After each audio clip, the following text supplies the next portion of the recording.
Hello, everyone. Very warm welcome to this program. We are in the module one, and let's start with a very interesting topic. Why does any organization exist?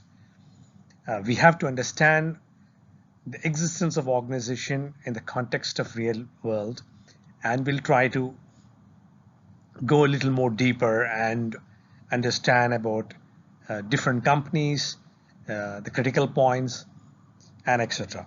Let me start with the topic.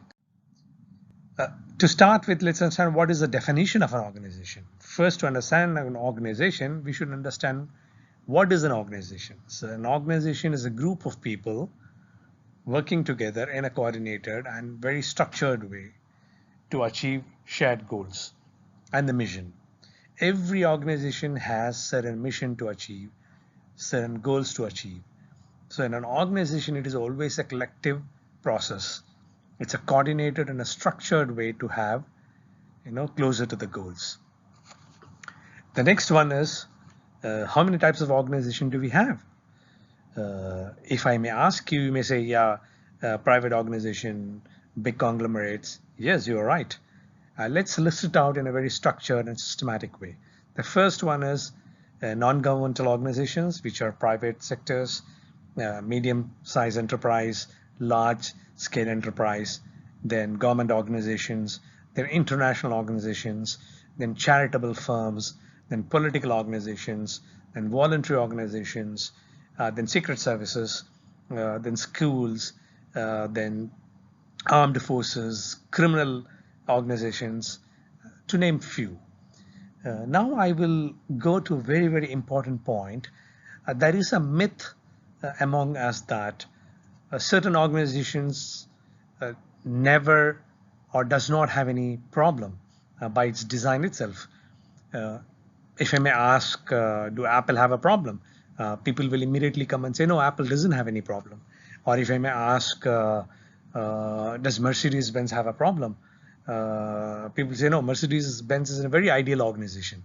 Uh, the answer is yes and no.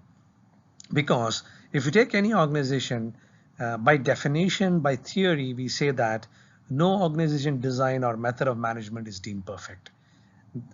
Nobody can claim that we are the best and perfect and we have already reached the ideal point. No. For organization, it is always a continuous improvement. Any world-class organization which is so profitable, which is so valuable in terms of brand value or in terms of the size of the company, it will always strive repeatedly towards a continuous improvement. And the next point is any organization can suffer from variety of problems that develop due to design itself. Uh, be it an Apple, be it Alibaba, be it Mercedes-Benz, be it IBM, be it any other company.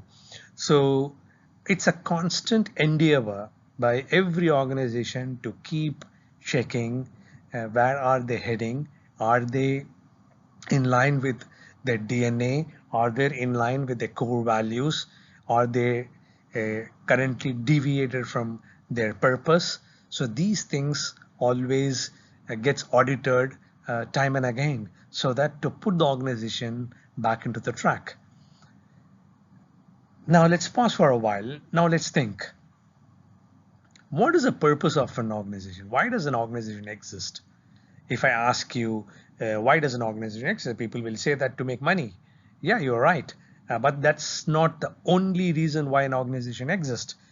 Uh, in historical days, if you ask about 100 years back to anybody or a corporate gentleman, why does an organization exist? They will say that organization exists because to improve and enhance the shareholders' wealth. That was an answer that time. But now the world has changed. It has completely changed. Now the purpose of any organization's existence is always with profit going together with purpose. If an organization discount the real purpose of why it is existing, then these organizations are not going to be sustainable in long run. So organization is failed to be short-lived if they forget the purpose of why it is existing. Let's move on. Let's see the global failure example as an organization. There are so many organizations which have failed globally. For example, Lehman Brothers, $691 billion company, got bankrupted in 2008. Chrysler started in 1925 with an asset of $39 billion, is gone in 2009. Enron, another energy giant with $65 billion asset, is out of the world in 2001. WorldCom is again disappeared in 2002, having an asset of 103 billion at that time. So why does these big organizations fail, and what are the reasons? So if we ask, probably some of these organizations have deviated from their core purpose. Now let's ask, if anybody is building an organization, a founder will have two missions. One is built to last, the other one is built to sell. So built to last are those organizations like Toyota, 100-year-old company, like Tata in India. Like again, legacy speaks, so on and so forth.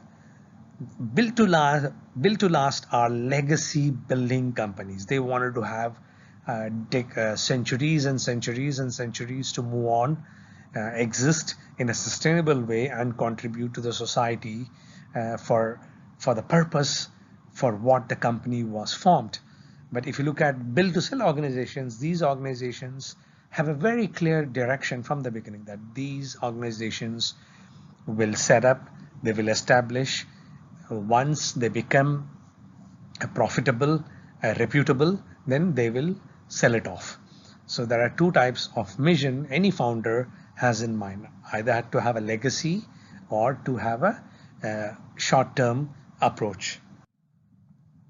Now, what are the key takeaways in this the first lesson of why does an organization exist?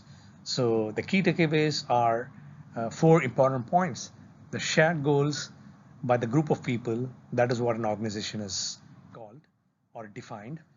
Organization always or must have the agenda of a purpose with a profit. So profit alone cannot be the core focus in any organization. Profit should go along with the purpose.